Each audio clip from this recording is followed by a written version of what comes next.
अस्सलाम वालेकुम dear students. हमने डिस्कस किया था मोमेंटम, तो इसी के बारे में यही हम कंटिन्यू करेंगे आज भी। Explanation of momentum. हम कुछ एग्जांपल्स देंगे जिनमें हम देखेंगे कि मोमेंटम कहाँ पे यूज होता है। A person get injured in the case of hitting by a moving object such as stone, pebbles or anything because of momentum of the object. एक पर्सन को इंजरी होती है किस चीज से? अगर हम उसको हिट करेंगे बाय एनी मूविंग ऑब्जेक्ट, चाहे वो स्टोन हो या पेबल या एनीथिंग। क्यों? क्योंकि उसमें उस चीज में जो मूविंग ऑब्जेक्ट होता है उसमें मोमेंटम होता है। क्यों उसमें मोमेंटम होता है? Because that object has got an mass as well as velocity. तो हमें पता है मोमेंटम जो है it is directly proportional to mass and velocity. इसी तरह even a small bullet is able to kill a person when it is fired from a gun because of its momentum due to great velocity.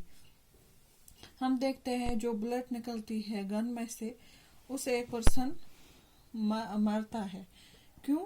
क्योंकि उसकी जो velocity होती है वो बहुत ज्यादा होती है, तो उस वजह से उसका जो मोमेंटम है that is also great because momentum depends upon velocity.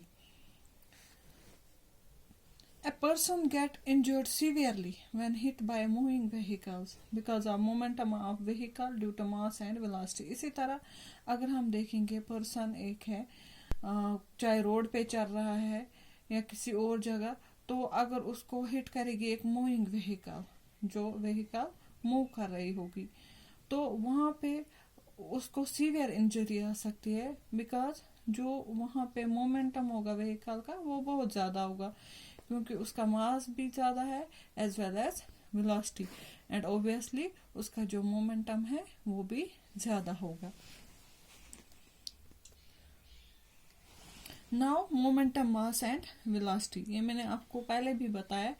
Since momentum is the product of mass and velocity, जो मोमेंटम है we know it is the product of mass and velocity, that is p is equal to m into v of an object.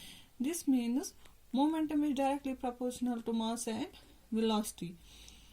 तो momentum increase हो जाएगा if we increase either mass or velocity.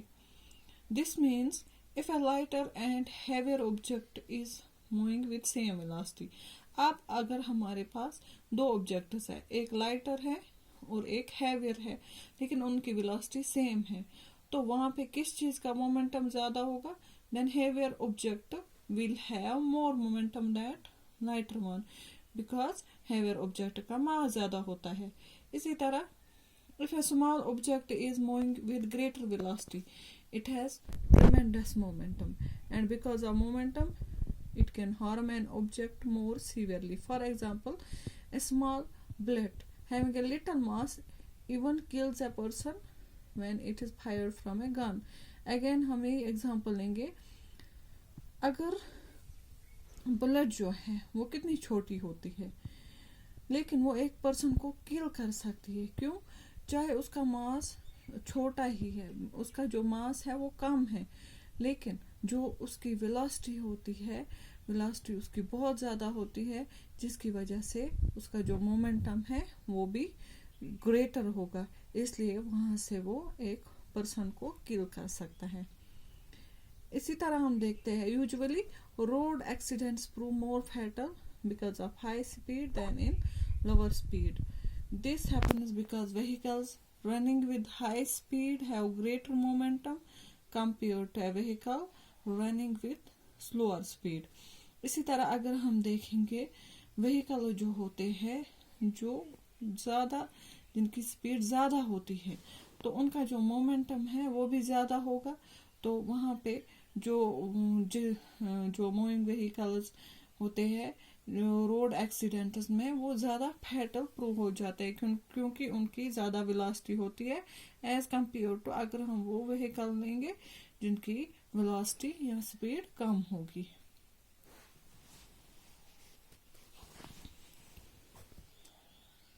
Now, what is the momentum? Now, what will be the momentum of an object which is in the state of rest? हम एक object लेंगे जो rest में है, तो उसका हम देखेंगे what will be its momentum. Let an object with mass m is in the rest. हम ऑब्जेक्ट लेंगे जिसका हम मास लेंगे m.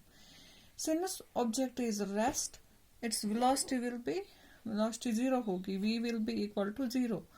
Now we know that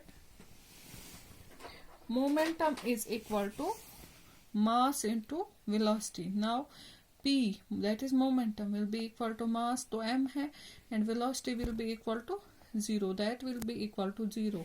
Thus जो मोमेंटम होता है एक ऑब्जेक्ट का जो रेस्ट में होता है, that will always equal be 0 because its velocity is 0. Now what are the SI units of momentum? SI, we know momentum depends on two things, that is mass and velocity. SI unit of mass is equal to kilogram kg, and SI unit of velocity is equal to meter per second, that is m meter per second. Now we know that momentum P is equal to m into v. Therefore P will be equal to kg into m, that is meter per second, or we can say momentum is equal to kg meter per second. Therefore जो SI unit बनेगा, SI unit of momentum क्या होगा, that will be equal to kg meter per second. तो thank you, आज के लिए इतना ही.